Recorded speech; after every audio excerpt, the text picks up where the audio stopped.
Komið sæl og velkomin í hádegisviðtalið á Stöð 2.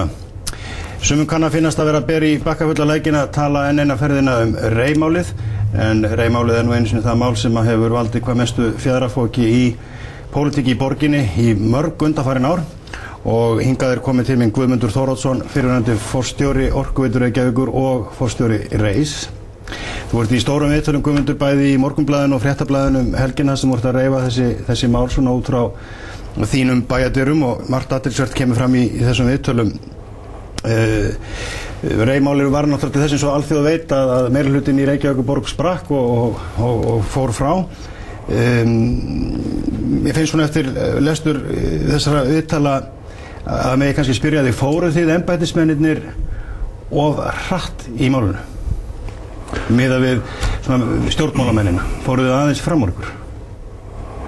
Ég held að þannig að ég alveg segja sem svo að við höfum kannski ekki hugsað málið nægilega pólitískt, en hins vegar maður ekki gleyma því að tilurð þessa máls kemur frá pólitíkinni. Það voru ekki embættismennirnir sem hvorki stofnuðu REI eða settu REI á meiri ferð, en ég vildi sameinast Geysigreen. Það var pólitísk ákvörðun. En hins vegar var náttúrulega staðan kannski svolítið sérstök. Hvaða stjórnmálamenn voru þá? Rifið það nú, hverju voru í meirihluta og svona þegar það gert? Þetta meirihluti Sjálfstæðismanna og Framsóknarmanna. Já. Og í stjórn REI eru Haukur Leósson og Björn Ingi Hrafnsson með Bjarna Ármannsyni. Og þeir eru Haukur og Björn eru formaður og varaformaður stjórnar Orkuveitunnar. Já. Það sem maður kannski segja eftir á að hyggja að náttúrulega þegar mann hugsa til þess að þá Haukur náttúrulega ekki pólitíkus. Þannig að hann kannski sér ekki hérna pólitísku hættur í þessu. En hins vegar veit ég að hann var náttúrulega í mjög góðu sambandi við borgarstjóra og að því að ég hélt borgarstjórnarflokkinn. Já, og hann náttúrulega skipaður að borgarstjóra, þú er nokkurn veginn sem trúnaðarmaður hans inn í? Já, hann náttúrulega trúnaðarmaður Sjálfstæðisflokksins inn í stjórn Orkuveitunnar. Já. Þannig að auðvitað hélt maður að það væri pólitískt bak við þetta saman. En einhver mislestur var á þessari stöðu og það helgast kannski af því að menn voru kannski meira viðskiptalega sinnaðir heldur en pólitískt þarna á þessum svæði. Og kannski svona partar að sjá dæmið lengra fyrir ykkur í útrásinni heldur en að stjórnmálamennirnir voru búnir að melta með sér. Já, hann eins og verður nú svo oft í svona fyrirtækjum í vonberi eigu, sko, að við sáum kannski tækifærin í stöðinni, en það voru hættunar sem voru að þvælast fyrir öðrum. Og það var náttúrulega stórkostlegt tækifæri fyrir íslenska orkuútrás ef að búið að sameina hana krafta, REI, Geysigreen og Enex í eitt stórt útrásarfyrirtæki með 80 milljarða eigið fé. Það hefði náttúrulega verið alveg stórkostlegt tækifæri. Var þessi pólitíska sprenging öll og eftirleikurinn með REI til þess að milljarða viðskipti glötuðust? Það er náttúrulega alltaf svo erfitt að spá til það, en þetta voru náttúrulega, eins og ég segi, mikil tækifæri sem fólust í þessari sterku stöðu. Já, en þau fóru forgörðum út af því hvernig fóru? Ég það náttúrulega bara, þetta allt annað heimur, en það hafa náttúrulega ekkert verið í þeim krafti sem að hefði verið í útrás ef að þetta hefði orðið. Þú lýsir því hérna í viðtalinu við Morgunblaðið þar sem þú ert á fundi með stjórn Orkuveitunnar og pólitísku fulltrúum og ert að fara yfir stöðu mála. Og þú segir hér, ég var rétt byrjar á kynningunni þegar allt fór í bál og brand og menn hnakkrifust. Skömmu síðan voru allir reknir út af fundurinn sem ekki tilheyrðu meirihlutanum í Reykjavík og meirihlutinn sat eftir og fór að gera út sín mál. Þetta hlýtur að hafa verið undarleg uppákoma fyrir því sem embættismenn að verða vitni af.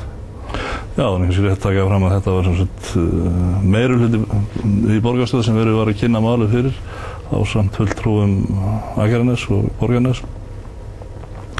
En hérna, þetta var náttúrulega undarleg uppákoma, og maður fann það að það var eitthvað sem kraumaði undir niðri.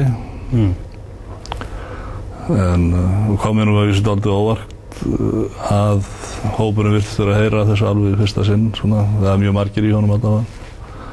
Þannig að þetta var dálítið svona öflug viðbrögð. Já.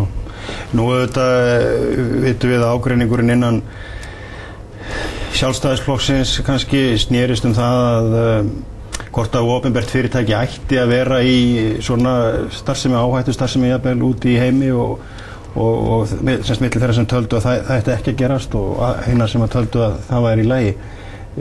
Var einfaldlega ekki búið að leggja þennan kapal upp fyrir mönnum? Voru menn ekki, þeir stofna til eins og þú bendir á stjórnmálamennir, en voru menn ekki búin að sjá fyrir sér að fyrirtæki myndi fá svona stóru mikil verkefni og þarna eru stóru fjármunir á ferðinni? Já, ég held nú, kannski þetta sé nú kannski partur af því sem þannig kemur fyrir að ég held að menn hafi kannski aldrei alveg trúað á mögulega eitthvað í útrás og kannski bröðið aldrei þegar að þeir síðan komið upp á borðið. Því að það fylgir því mikla skuldbindingar og alveg eins og það fylgir því mikil tækifæri að fara í svona útrásarverkefni og ég held kannski að menn hafi haldið að þetta væri svona meira draumur heldur en veruleiki. Eitthvað svona snatt bara út í heima og bröðið við hvað þeir sáu hvað þetta voru stór og mikil verkefni? Já, hvað voru stór og mikil, hvað þau komu hratt og hvað þau kölluðu á mikla skuldbindingu. Með það ef þetta hefði bara verið lítil verkefni sem ég held að menn hafi kannski haldið að þetta yrði. Segjum að málið hefði nú farið á annan veg og Rey og Geysi Green sameinast og allt þetta og þessi verkefni verið tekin eins og farið í þessi verkefni eins og áætlað var. Hefði það skapað mikla fjárhagslega áhættu fyrir Orkuveituna og þá leið fyrir Borgarsjóð? Það sem náttúrulega var lagt upp með var að framlag Orkuveitunar væru þessu 20 milljarðar sem var búið að setja þarna fram sem var stórum hluta til goodwill og svo held ég að hann raunverulega ekki verið reiknað með því að kæmi meira þaðan. Nei. Og skuldbindingarnar ekkert orðið meiri ef við ímyndum okkur að illa farið eða eitthvað og þá hefði sem sagt bakábyrgð Orkuveitunar leið Borgarsjóðs ekki verið meira en þetta þá, eins og mér auðvitað stór fjárhæð líka 20 milljarðar. Það er semst að bara það hlutafé sem hefði verið í því. Já. Stór hluta þessi 20 milljarðum var í formi verkefnaeignar og goodwill. En þetta var náttúrulega hlutafélag og það var ekki gert ráð fyrir því Orkuveitan væri nema 22% eigandi eitthvað svoleiðis. Hvað finnst þér stöðu þessara verkefna, allra útrásarverkefna, ekki endilega þá bara hjá Orkuveitunni, bara hjá Íslendingum almennt? Er þetta svona bóla sem mun springa eða eru þetta raunhæf verkefni? Er þetta raunverulegur möguleiki fyrir íslensk fyrirtæki og tæknikunnáttu að láta þarna virkilega fisk vaxa hrygg? Já, að því leyti sem ég þekki til þá eru þetta raunverulega verkefni og mikli möguleikar alveg óendanlega möguleikar í jarðhita svona eins og við þekkjum og svona tiltölulega þægilegum jarðhita aðgengilegum eru 150.000 megawatt óvirkjuð í heiminum. Það er allt mikið meira heldur en svo orka sem hér er. Já, þú sér það Ísland er einhverstaðar 2500 eitthvað svoleiðis, allt sem virkjað er hér. Og þetta er bara svona þekktur tiltölulega auður virkjanlegur jarðhiti í heiminum sem er svona stór. Þannig að það er alveg endalausir möguleikar. Og að því leyti sem ég þekki til þessara verkefna þá eru þau alveg raunhæf. Og ef við tökum eins og verkefni hjá Rey þá er nú verið mest áberandi Djibouti-verkefnið. Í Djibouti er verið að tala að fara og framleiða með jarðhita raforku sem er í dag framleidd með dísilvélum og framleiða hana fyrir 1/3 af því verði sem er borgað fyrir olíun í dag. Þannig að við vitum að peningarnir eru til staðar. Við erum að sjá aðila eins og dótturfélag Alþjóðabankans IFC fara í gegnum verkefnið og lýsa því yfir að þeir vilja vera með og leggja $4 milljónir í frumfasan og fjármagna alltaf 25% af heildarverkefninu sem er alveg gífurlegur gæðastimpill á svona verkefni. Er það verkefni núna í óvissu?